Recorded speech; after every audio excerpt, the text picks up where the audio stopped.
Face প্যাকের উপকারিতা সম্পর্কে আমরা কম বেশি সকলেই জানি। ফেস প্যাক একদিকে যেমন স্কিনকে টানটান করে, অন্যদিকে উজ্জ্বলতা কিন্তু অনেক গুণ বাড়িয়ে তোলে এই ফেস প্যাক। তো চলো রান্নাঘরের কিছু খুঁটিনাটি উপাদান দিয়ে আজকের ফেস প্যাকটা তৈরি করেছি, আর কিভাবে করলাম চলো সেটাই তোমাদের সাথে শেয়ার করে নিই। তো হে এভরিওয়ান, আমি তৃপ্তি ফ্রম মুম্বাই চলে এসেছি আজ আবার একটা নতুন স্কিন কেয়ারের ভিডিও নিয়ে। আশা করছি লাস্ট পর্যন্ত দেখতে থাকো, তোমাদের অবশ্যই ভালো লাগবে। এখানে নানান রকম টিপসও দেওয়া আছে, সেগুলো ফলো করলে দেখবে মুখের উজ্জ্বলতাটা অনেক গুণে বেড়ে গেছে। তো চলো শুরু করা যাক। প্রথমেই আমি এখানে নিয়ে নিয়েছি একটা ক্রকারি। আমার আগের ভিডিওতেও আমি বলেছিলাম যে অবশ্যই এই ক্রকারির বাটিগুলোই ইউজ করতে হবে, না হলে প্লাস্টিকের বাটি, অন্য কোনো মেটালের বাটি ইউজ করা যাবে না, তাতে হয়তো রিয়াকশান হতে পারে। তো চলো বাটির মধ্যে নিয়ে নিলাম 1 চামচ মতো মুলতানি মাটি। এই মুলতানি মাটি প্রায় কম বেশি সকলের ঘরেই থাকে, আর যদি না থাকে সহজেই আপনারা যে কোনো কসমেটিক্সের দোকানে পেয়ে যাবেন। খুব বেশি না, হয়তো 20 টাকা বা 30 টাকা মতো দাম হবে প্যাকেটের। আসলে আমি যখন মুলতানি মাটি কিনি একবারে 1 কেজির প্যাকেটটাই কিনি, কারণ আমি এগুলো চুলেও ইউজ করি। তো অন্য একটা ভিডিওতে কিভাবে চুলে ইউজ করি সেটা দেখিয়ে দেব। তো দেখো এখানে সেকেন্ড উপাদান নিয়ে নিলাম হচ্ছে বেসন, আর এখানে নিয়ে নিচ্ছি কিছুটা হলুদ। সামান্য পরিমাণ হলুদ নিতে হবে। এখানে হলুদের পরিমাণটা আমার একটু কম হয়ে গেছিলো, এই জন্য সামান্য আরেকটু নিয়ে নিলাম।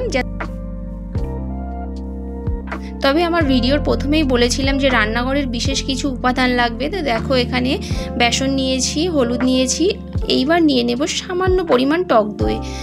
জানি টক দইটা সকলের ঘরে অ্যাভেলেবেল থাকে না, তবুও একটু চেষ্টা করো টক দইটা অ্যাডজাস্ট করে নেওয়ার। তো এই যে এখানে নিয়ে নিলাম 1 চামচ মতো টক দই। টক দইটা দেওয়া হয়ে গেছে, এবার দিয়ে দেব সামান্য পরিমাণ গোলাপ জল।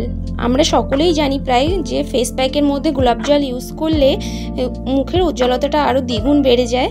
তো এই ফেস প্যাকে কিন্তু অবশ্যই গোলাপ জলটা দিতেই হবে। আমি এখানে অল্প পরিমাণ গোলাপ জলটা ইউজ করলাম, কারণ মেশানোর সময় প্রথমেই দেখে নেব যে ফেস প্যাকটা যেন একেবারে পাতলা না হয়ে যায়, একটু ঠিক থাকবে, তবেই কিন্তু ফেস প্যাকটা মুখে স্টে করবে। এই জন্য অল্প অল্প পরিমাণ গোলাপ জল দিয়ে মিশিয়ে দেখে নিতে হবে যে কতটা লাগবে আর কতটা লাগবে না। আমার এখানে কম হয়ে গেছিলো, তাই আমি আরেকটু গোলাপ জল ইউজ করলাম। এবার সমস্ত উপকরণগুলিকে ভালোভাবে মিশিয়ে নেব এবং একটা ফেস প্যাকের মতো তৈরি করে নেব। তবে এখানে একটা টিপস দিয়ে দিচ্ছি, যাদের টক দই স্যুট করে না বা অ্যালার্জি হয় তারা কিন্তু এই টক দইয়ের পরিবর্তে দুধ ইউজ করতে পারো। কাঁচা দুধটা ইউজ করে দেখো, খুবই ভালো রেজাল্ট দেয়। তো আমার ফেস প্যাকটা রেডি হয়ে গেছে। এই ফেস প্যাকটা ইউজ করার আগে অবশ্যই কিন্তু মুখটাকে ডিপ ক্লিন করে নিতে হবে, অর্থাৎ ভালো করে ফেস ওয়াশ দিয়ে মুখটা ক্লিন করে নিয়ে তারপরে এই ফেস প্যাকটা ইউজ করতে হবে। দেন ফেস প্যাকটা 15 মিনিটস মুখে রাখার পর ভালো করে নর্মাল জল দিয়ে ওয়াশ করে নিতে পারেন। একবার তোমরা বাড়িতে এই ফেস প্যাকটা ইউজ করে দেখো, আশা রাখছি খুবই ভালো রেজাল্ট পাবে। আমি নিজেও পেয়েছি, এই জন্যই বললাম। তো ভিডিওটি তোমাদের কেমন লাগলো অবশ্যই কমেন্টস করে জানিও, আর এইরকম সুন্দর সুন্দর স্কিন কেয়ার টিপস পেতে আমার পেজটাকে ফলো করতে ভুলো না প্লিজ। দেখা হচ্ছে পরের ভিডিওতে নতুন কোনো স্কিন কেয়ারের টিপস আর ট্রিক্স নিয়ে। তো আজ আসি, টাটা।